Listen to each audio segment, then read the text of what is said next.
Blog পেজের আরও একটা বৃষ্টি ভেজা সুন্দর সকাল নিয়ে একটা নতুন ব্লগ শুরু করতে চলেছি, শুধুমাত্র আপনাদেরকে সাথে করে, আপনাদের হাত ধরে।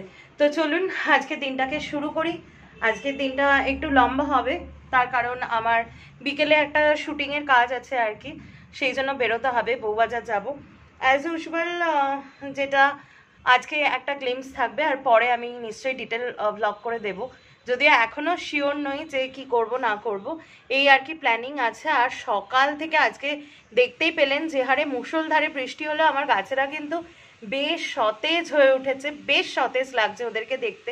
হয়তো আমার চোখের ভুলও হতে পারে, বৃষ্টি হয়েছে বলে আমি মনে করছি, কিন্তু ওদেরকে খুব সতেজ লাগছে। আর এইমাত্র আমি একটা ক্লিপ নিতে গেলাম, দেখুন এই যে জঙ্গল সাফারিতে গেছিলাম, সেখানে গিয়ে আমরা বাজ পাখির বিভিন্ন ভ্যারিয়েন্টকে স্পটিং করেছি। As usual the flight is coming, but I won't stop. তো সত্যি ছাদের প্ল্যানিংটা কিন্তু খুব ভালো করেছি বলুন, যে 15 টাকা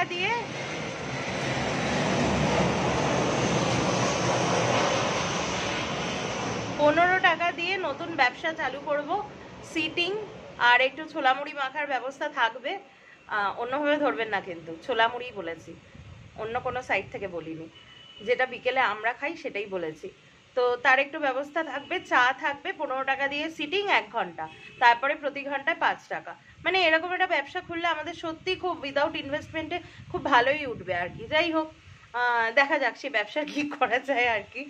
তো মজা করছিলাম, এরকম ব্যবসা কোনোদিনই খোলা যাবে না, আর তাতে কিছু হবেও না। তো যাই হোক, যেটা বলছিলাম, তো যেটা আমরা জঙ্গলে গিয়ে বাজ পাখিরই 2-1টা ভ্যারিয়েন্ট আর কি অবজার্ভ করেছি, স্পটিং করেছি, গাড়ি থামিয়ে দেখতে হয়েছে। কিন্তু আমি যেটা বলি, I am so blessed to get the place. আমার ব্যালকনির উইন্ডো থেকে একটু আগে এখানের এই যে দেখুন, এই যে নারকেল গাছগুলো দেখছেন, এখানেই একটা বাজ পাখি ভিজে গিয়ে পুরো গা শোকাচ্ছিল। আমি ক্যামেরাতে নেওয়ার আগে, আমার কিন্তু আগের ব্লগে আছে বাজ পাখির ভিডিও, যেটা বেডরুম থেকে নিয়েছি, কিন্তু আজকে নিতে গিয়ে বেটা উড়ে চলে গেল। তো রাগ হলো একটু, যে একটু ফুটেজ খেতিস নয়, আমারও একটু ভালো হতো, আপনারাও সবাই দেখতেন, কিন্তু উড়ে চলে গেল আর কি। তো এইটাই আর কি, এই প্লেসটায় না আমার খুব ভালো লাগে যে এই ধরনের কি বলবো, গাছ পাখি, মানে প্রকৃতিটাকে খুব ভালো করে অবজার্ভ করা যায়। যদিও আমাদের বিল্ডিংটা কিন্তু খুব একটা হাই না, এটা সিম্পলি একটা 3 তলা 3 স্টোরেজ বিল্ডিং, কিন্তু আশপাশটা এখনো অবধি খোলা আছে। জানি বেশি দিন খোলা থাকবে না, চারিদিকে ফ্ল্যাট বাড়ি এগুলো উঠবে, সেটা তো কারোর হাতের মধ্যে থাকে না, কিন্তু যতদিন খোলা আছে ততদিন প্রাণ খুলে প্রকৃতিটাকে উপভোগ করে নিই। তো চলুন আর লম্বা লেকচার দেবো না, দিনটাকে শুরু করি। বলেই দিলাম দিনটা বড় হতে চলেছে, আর আজকে সন্ধেবেলা একটা কিছু হলেও হতে পারে, আছে একটা সারপ্রাইজ আপনাদের জন্য, তার জন্য কিন্তু পুরো ব্লগটাকে দেখতে হবে।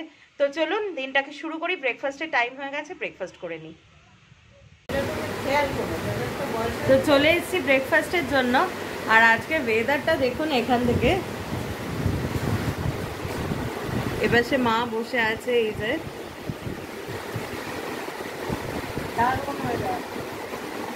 সকালবেলা কাজকর্ম হয়ে গেছে, এবার এই দিনটাকে এনজয় করবার, এনজয় করতে হবে না, বিকেলে কাজ আছে। দারুণ লাগছে আজকে, মা বলছে মনে হচ্ছে দার্জিলিং এ বসে আছে, অতটাও লাগছে না, মানে নিমেষের মধ্যে বেশ ওয়েদারটা একদম চেঞ্জ হয়ে গেল, আর তুমুল বৃষ্টি হচ্ছে। মানে আমার না বৃষ্টি হলে এই একটা জিনিসে ভীষণ বিরক্তি লাগে, ভালো এত বৃষ্টি হচ্ছে। এই যে মা এই পাশে জানলাগুলো লাগিয়ে দিল, আর এই পাশটা খোলা আছে, এই যে খুব ভালো লাগে আমার বেডরুম থেকে বসে, সামনে গাছপালা, আর ভিউটা তো আপনারা জানেনই কেমন আসে। তো সামনে গাছপালা, ওপাশে বৃষ্টি হচ্ছে, আমার খুব ভালো লাগে এই জিনিসগুলো, এই সিনারিগুলো। এগুলো আমার না পুরোনো বাড়িতে কম্পেয়ার করছি না, পুরোনো বাড়ি হচ্ছে আমার প্রাণ একদম, আবার বাইরে ওরকম হচ্ছে, কাটারিং হচ্ছে, কিন্তু পুরোনো বাড়িতে এই জিনিসগুলো কোনোদিন পাইনি দেখতে, যেহেতু বাড়িটা চারদিক থেকে ঘেরা, সেই অবকাশটা হয়নি ছাদে না উঠলে। এবার বৃষ্টির সময় তো ছাদে উঠে বৃষ্টি উপভোগ করা যায় না, আর পরিবেশটাও অনেক টক্সিকেটেড ছিল আশপাশের সমস্ত আর কি, সেই জন্য প্রাণ খুলে কোনো মুহূর্তটাকে এনজয় করা হয়নি। টক্সিক পরিবেশের মধ্যে কোনো ভালো জিনিসকে এনজয় করা যায় না। তো এখানে সেটা কমপ্লিটলি ডিফারেন্ট। এখানে পরিবেশ খুব ভালো, মানুষজন তো ভীষণ ভালো, পাড়া প্রতিবেশীরা ভীষণ ভালো, আর এত সুন্দর এই ভিউগুলোকে এনজয় করি। ভালো মালুম দিচ্ছে।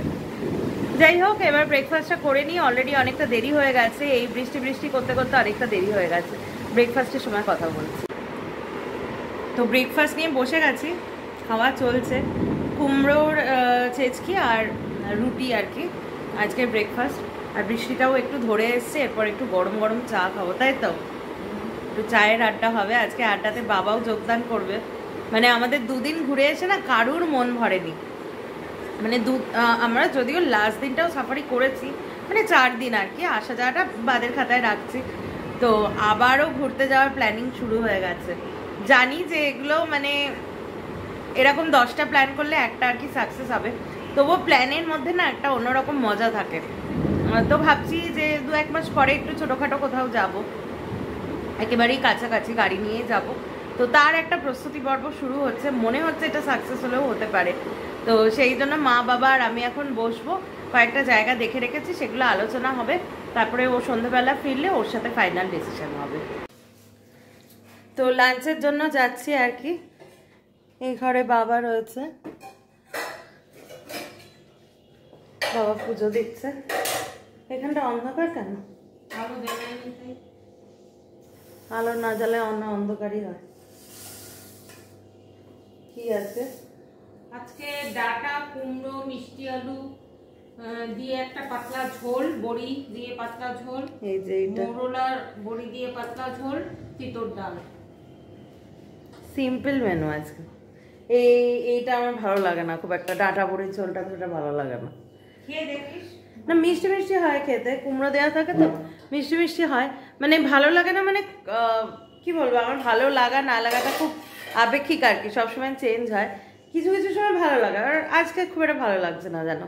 একটু বৃষ্টি বৃষ্টি ওয়েদার পড়েছে, একটু মনে হচ্ছে যেন একটু, যাই হোক, হ্যাঁ একটু মাটন, একটু বাসন্তী পোলাও এসব চলে আর কি। যেদিনকে গলদঘর্ম ঘাম হয় সেদিনকে এরকম হালকা ঠিক আছে, মেনে নেওয়া যায়। কিন্তু বৃষ্টির ওয়েদারে একটু ঘুম দেবো, উজ্জ্বলদার বিরিয়ানি খাবো, যাই হোক, ওগুলো ব্যাক অফ দ্য মাইন্ডে চলতে থাকুক। তার মধ্যে খেয়ে নিই, আজকে বিকেলে বেরোনোর ব্যাপার আছে। তো গাড়িতে উঠে গেছি, যেরকমটা আমি প্রত্যেকদিন বলি। আজকেও আমার শ্যুট আছে, শ্যুটের কাজেই যাব। আজকেও বউবাজার যাব। যাওয়ার পথে একটা খুব ভালো নার্সারি পড়বে, আমি দেখে যাব গাড়ির থেকে। ফেরার পথে ভাবছি কিছু গাছ নেব, তারপরে আজকে সন্ধ্যেবেলা একটা ধামাকা, সেই সব কিছু সারপ্রাইজ নিয়ে ফিরে আসবো খুব তাড়াতাড়ি। আজকে যাব আমি কোন দোকানে, সেখানে আমি কি দেখাবো তার ডিটেলস তো আমি আলাদা ব্লগ করে দেব। কিন্তু আজকে দোকানে গিয়ে দোকানের যারা আছেন মানে এমপ্লয়িজ, তাদের সাথে কথা বলিয়ে দেবো, এক ঝলক কালেকশনস দেখিয়ে দেবো, যাতে আপনাদের নেক্সট ব্লগটা দেখার আরও ইন্টারেস্ট বেড়ে যায়। তো চলুন, already I am going on late, আর লেট করবো না। তো চলুন বেরিয়ে পড়ি বউবাজারের উদ্দেশ্যে। এই তো এই যে সেই নার্সারি দেখে নিন, এই যে দেখাচ্ছি, এই যে ওই দেখো লোটাস আছে, এই পদ্ম গাছটা নেব আমি। আর এখানে প্রচুর জবা, আজকে আমি পদ্ম গাছ নিচ্ছি। সূর্যমুখীও থাকে ওদের কাছে। এই তো ঘুরিয়ে নেবে, এই বেলঘরিয়া এই দিয়ে ঘুরিয়ে নেবে, বুঝতে পেরেছো তো? তুমি এখান দিয়ে ঘুরিয়ে নেবে। আজকে পদ্ম গাছ কিনবই, পুরো ফোটা রয়েছে পদ্ম ফুলটা, আর সূর্যমুখী রয়েছে, আর ভেরিয়াস কালার্স অফ জবা। মানে ব্যালকনিটা রাখলে আমি পাগল হয়ে যাবো সকালবেলা উঠে, এত সুন্দর ভিউ দেখে। তো আজকে আসার সময় কথা বলে যাব। তো চলুন, এখনো এয়ারপোর্ট, আজকে আমার একটু দেরি হয়ে গেছে। ওনারা দেখা যাক, সেটা ব্যাঙ্গালোর জবা একটু ছায়াতেই বড়, আবার সেই টাং টুইস্টার হচ্ছে। আমি দেখেছি যেদিন আমার শ্যুট থাকে না, সেদিন আমার খুব টাং টুইস্টার হয়, একটু তো নার্ভাস থাকি আর কি। তো বাবা বলছে জবা গাছ রোদে বেশি বড় হয়, ছাওয়ায় বেশি বড় হয় না। কিন্তু আমি জানি ব্যাঙ্গালোর জবা একটু ছাওয়াতেই বড় হয়, যেহেতু ব্যাঙ্গালোরের ওয়েদারটা চির বসন্ত আর কি, অল টাইম স্প্রিং, সেই জন্য একটু নাতিশীতোষ্ণ, মানে একটু হালকা ঠান্ডা হালকা গরম, একটু ছাওয়ায় ছাওয়ায় বড় হয়। কিন্তু আমার গাছগুলো জানি না কি হয়েছে, এদিক দিয়ে না বুঝতে পারছি না, সেই জন্য আর কি। তো আজকে আমার একটু লেটই হয়ে যাচ্ছে। ওনারা বলেছিলেন যে একটু 5:30 নাগাদ আসতে, কিন্তু সত্যি আমার পক্ষে সম্ভব হয়নি। তো দেখা যাক, তাড়াহুড়ো করবো না, রাস্তায় বেরিয়ে কটায় পৌঁছাই আর কি। আর এখন এই যে এয়ারপোর্টের মধ্যে দিয়ে যাচ্ছি।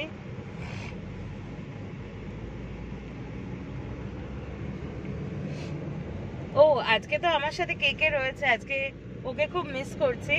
মা রয়েছে আর বাবা রয়েছে। আজকে তার অফিসের আর কি মিটিং, বিশাল একটা, সেই মিটিং এর জন্য আটকে গেছে। নয়তো ও হার্ট অ্যান্ড সোল চেষ্টা করেছিল।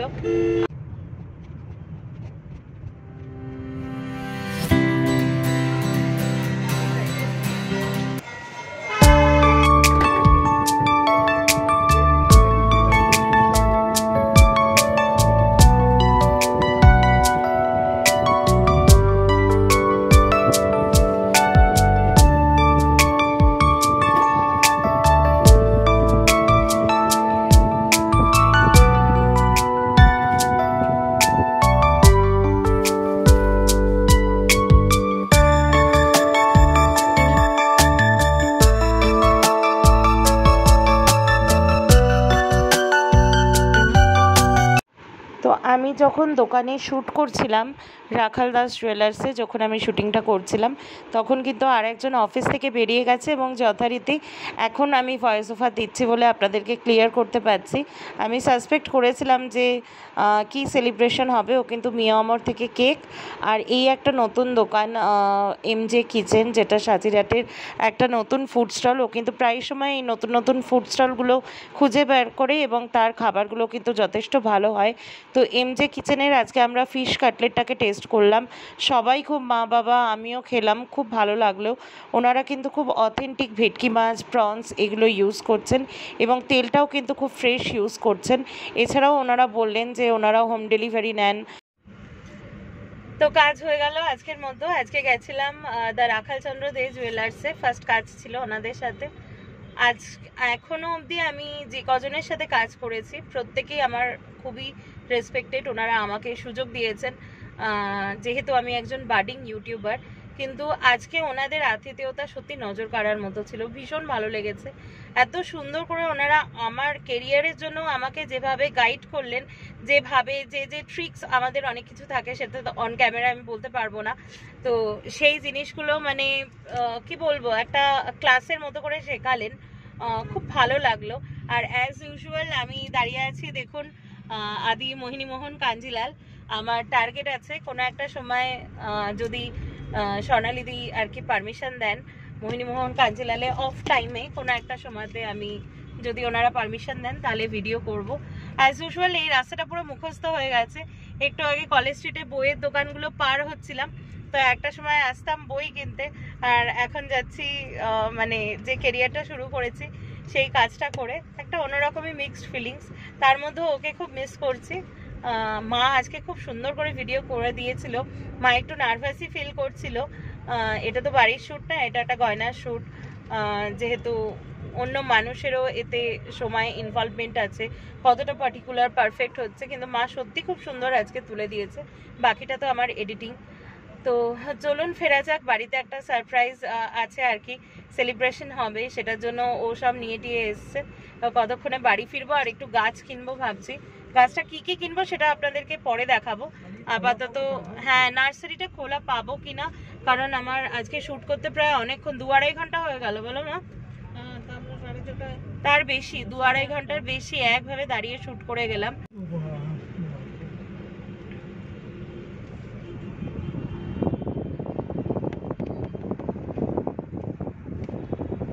আজকে এত ফাঁকা আছে যে একদম দূর থেকে দেখা যায়। আর এখানে দেখুন, যেটা প্রত্যেক দিন দেখাই আপনাদের, ফুল মিষ্টি সবকিছু পাওয়া যায় এখানে। তো একটা জিনিস আপনাদের সাথে শেয়ার করতে ভীষণ ইচ্ছা হলো, যে আমি যতদিনই এই পথ থেকে কাজ করে ফিরি আপনাদেরকে এই মন্দিরটা দেখাই, ঠনঠনিয়া কালীবাড়ি। তো আমার চ্যানেলে অন্যান্য স্টেটস থেকেও দেখছেন, আসামের থেকে আমার অনেক সাবস্ক্রাইবার ফ্যামিলি মেম্বার্স আছেন, আমাকে বাংলাদেশ থেকেও অনেকে দেখেন, ইউনাইটেড স্টেটস থেকে দেখছেন, আরও আমি দেখেছি মালয়েশিয়া, ইন্দোনেশিয়া, তারপরে পাকিস্তান আছে। তো সব ভাষা তো আমি বলতে পারবো না, আমি জানি না তারা বাংলা বোঝেন কিনা। তো যাই হোক, যারা বোঝেন তাদের জন্য আমি বলছি, এই মন্দিরটার নাম ঠনঠনিয়া কেন, এটা একটা খুব ইন্টারেস্টিং স্টোরি আছে। বর্তমানে যে জায়গাটা দিয়ে আমি যাচ্ছি, দেখুন একবার 360 করে দেখাই।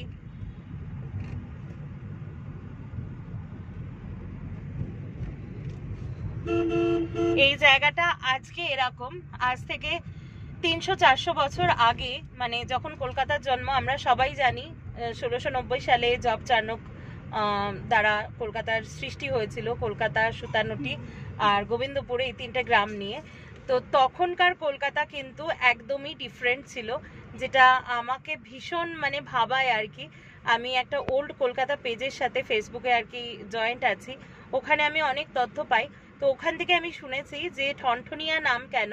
একটা সময়, আজকে যে রাস্তাটা দিয়ে যাচ্ছি, যেটা আপনাদের দেখালাম, এই জমজমাট এলাকাটা একটা সময় প্রচণ্ড জঙ্গল ছিল। সবাই বুঝতেই পারছেন, গ্রামের রাস্তা, গ্রামের পরিবেশ, তো জঙ্গল ছিল। তো এখানে একটা দত্তদের বাড়ি আছে, মানে বনেদি বাড়ি। আমি ওখানে ঠাকুরও দেখেছি, আমার ভ্লগে দেখবেন। হর পার্বতীর পুজো করেন ওনারা দুর্গাপূজার সময়।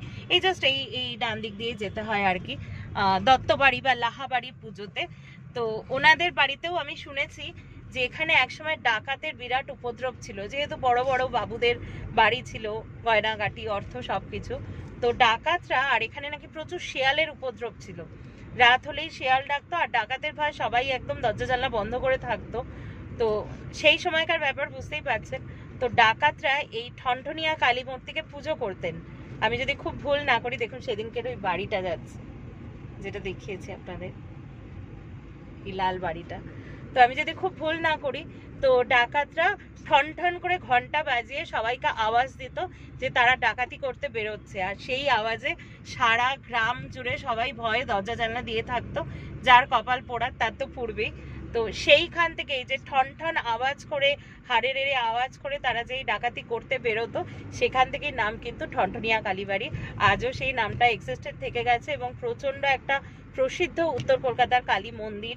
আমরা যেটা বলি, কলকাতা মানেই গলিতে গলিতে কালী মূর্তি। তো এরকম ছোট ছোট ইতিহাসগুলো জানতে এবং আপনাদের সাথে শেয়ার করতে ভালো লাগে। তো চলুন, বাড়ির পথে ফিরছি। আজকে প্রচণ্ড টায়ার্ড লাগছে, কত তাড়াতাড়ি পৌঁছানো যায়, ওর সাথেও দেখা। তো আমরা এতক্ষণ শুটিং করলাম, তারপরে চলে এসছি হচ্ছে বলরাম মল্লিকে। এক ঝলক দেখিয়ে দিই। প্রচুর মিষ্টি আছে এখনো অবধি, প্রায় রাত্রির 8টা, সাড়ে আটটা বেজে গেছে আর কি। তো অনেক মিষ্টি কিনলাম, শনপাপড়ি কিনলাম, মালপোয়া কিনলাম, সব বাড়িতে গিয়ে দেখাচ্ছি আর কি। আজকে বললাম না, একটু স্পেশাল করে একটা জিনিস সেলিব্রেট হচ্ছে। আসার কথা ছিল আরও তাড়াতাড়ি, যেহেতু শুটিংটা করতে দেরি হয়ে গেছে। ও ফোনও করছে। ঠিক আছে, এই যে এই ভাইকে রাত্রেবেলা বিরক্ত করে অনেক মিষ্টি মিষ্টি কিনলাম, তার ইয়েতে ভাই সাবস্ক্রাইবও করে দেবে বলেছে। ঠিক আছে, আর ওর সাথেও পরিচয় হলো। তোমার নামটা বলে দাও। আচ্ছা, ওর সাথেও পরিচয় হলো, ও আমার ফ্যামিলি মেম্বার হয়ে গেল। তো এত রাত্রেবেলা তোমাদের সবাইকে ডিস্টার্ব করে মিষ্টি কিনলাম আর কি। ঠিক আছে, তো বাড়ির কাছাকাছি প্রায় চলে এসেছি, আর মনটা স্যাড হয়ে গেল। তার কারণ আমি ভেবেছিলাম নার্সারিটা খোলা থাকবে, যদিও প্রায় 9:45 বাজতে যায় আর কি। এই সময় খোলা জেনারেলি থাকে না, থাকলে ভালো হতো। আজকে একটা খুব সুন্দর সুন্দর গাছ দেখেওছিলাম, সিলেক্টও করেছিলাম এক ঝলক জানলার থেকে। তো ঠিক আছে, দেখা যাক। এই রাস্তায় তো প্রায় সময়তে আসা যাওয়া করছি, কোনো না কোনো একটা সময় কিনে নেওয়াই যাবে আর কি। তো এখন বেরোচ্ছি মিত্রা ক্যাফে। চলে এসছি, প্রায় বাড়ির কাছাকাছি চলে এসছি। চলুন, বাড়ি গিয়ে আবার কথা হচ্ছে, আর সেলিব্রেশনটাও হবে, সেটার জন্য খুব এক্সাইটেড হয়ে রয়েছে। আর অনেক রকম মিষ্টি কিনলাম আজকে। তো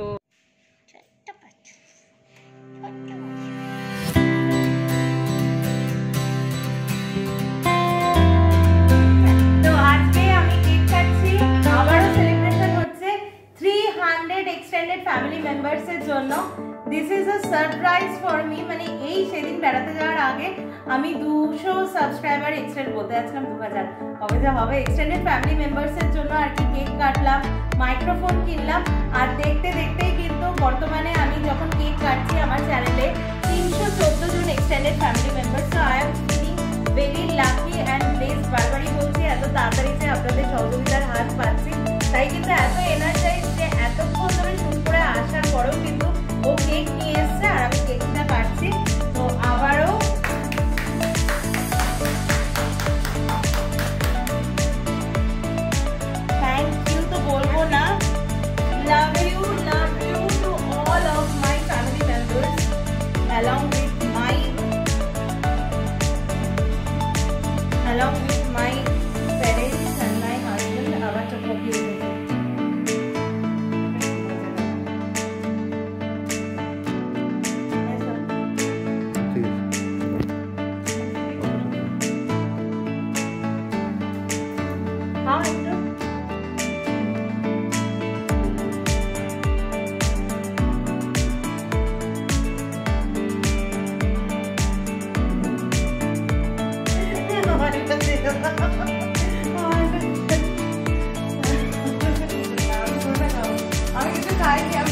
খাইনি।